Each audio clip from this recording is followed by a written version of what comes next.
વડોદરા શહેરમાં દિવસ અને દિવસે વ્યાજખોરોનો ત્રાસ વધી રહ્યો છે ત્યારે વધુ એક કિસ્સો સામે આવ્યો હતો। અટલાદરા ખાતે રહેતા મહેશભાઈ પરમાર સાથે પક્ષવાળ પાસેથી 10%ના વ્યાજે રૂપિયા લીધા હતા। તેઓને સામેવાળા પક્ષને 1,40,000 પાછા પરત આપી દીધા છતાં પણ સામે પક્ષવાળા પ્રતીકસિંહ અને વિકાસ રાજપૂત દ્વારા મહેશભાઈ પરમારને ધમકી આપી હતી કે જો રૂપિયા નહીં આપે તો તારા હાથે આ તોડી નાખીશ અને તને ઘરેથી ઉચકી લઈ જઈશ।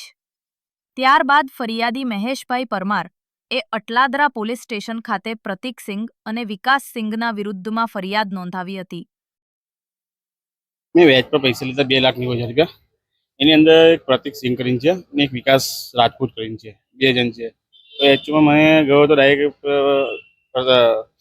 વિકાસ રાજપૂત પાસે ગયો હતો એની મોબાઈલ શોપ પર, શિવમ મોબાઈલ દુકાન પર ગયો હતો પૈસા માટે વ્યાજ પર। મને 10% પૈસા આપ્યા હતા, 2,90,000 રૂપિયા મેં લીધા હતા।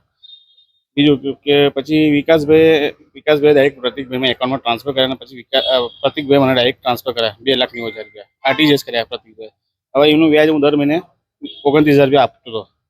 હવે એકચ્યુઅલી એવું હતું કે 3 મહિનાથી મેં તકલીફમાં આવી ગયો છું કે મારી પાસે અમને કોઈ સ્કોપ છે નહીં પૈસાનો, ને પછી મને વારંવાર ફોન કરતા, મને ધમકી આપતા, મને કે તને જાનથી માર નાખીશ ને આવી બધી ધમકી મને આપી, તારા હાથ તોડ નાખીશ, તને પૈસા તને ખર્ચા લાવવાના બી પૈસા થાય એની તાકાત નહીં, પછી બીજા પાસે આવું લઈશ, આવા બધા મને આશ્ચર્ય, મને આવું બધું રેકોર્ડિંગ છે મારી પાસે ફોનમાં, બધું થયું છે મારી આ ઘટના। તમે જે 2,90,000 રૂપિયા લીધેલા, હા, એમાં સામે તમે કેટલું આપ્યા? મેં 1,40,000 રૂપિયા આપી ચૂક્યો છું। એ છતાં પણ તમને ધમકી આપે? એ છતાં બી ધમકી આવે છે મને કે તને રાતે ઉઠાઈ લઈશ। કાલે રાતે બી મને ફોન આવ્યો કે તારા ઘરેથી હું તને ઉઠાઈ લઈશ, આવી મને ધમકી આપી હતી। પ્રતિક સિંઘે મને ધમકી આપી હતી। આજે તમે ક્યાં આવ્યા? આજે અટલાદરા પોલીસ સ્ટેશનમાં કાલ રાતે અરજી આપી હતી, આજે મને પોલીસ વાળા મને બોલાવ્યો હતો ના બધી સારું થઈ। કાયદેસરની ફરિયાદ કરી છે? કાયદેસરની ફરિયાદ કરી છે અને એ લોકો એવું કહે છે કે મેં પૈસા આપ્યા છે પણ વ્યાજ પર નથી આલ્યા, મેં એક સંબંધના બારામાં પૈસા આપ્યા છે, આવું કહે છે। એવું કહેવાય કે વ્યાજખોરો પાસે લાયસન્સ નથી ને ધંધો કરી રહ્યા છે? કોઈ લાયસન્સ જ નથી લોકો પાસે।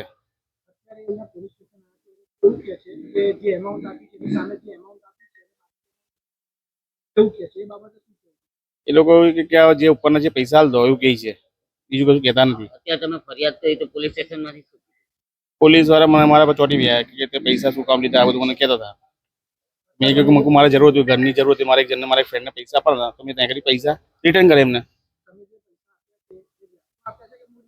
વ્યાજ આપ્યું, કોઈ મૂડી આપી નહીં મેં। એ લોકો એવું કહે છે ને મૂડીમાં જમા કર્યા, હવે એ લોકો એવું જ કહેશે ને, એ લોકો પાસે કોઈ પુરાવા છે નથી। હવે એ લોકો મને ખોટો પાડે છે, એવું છે। મારું નામ મહેશ પરમાર છે।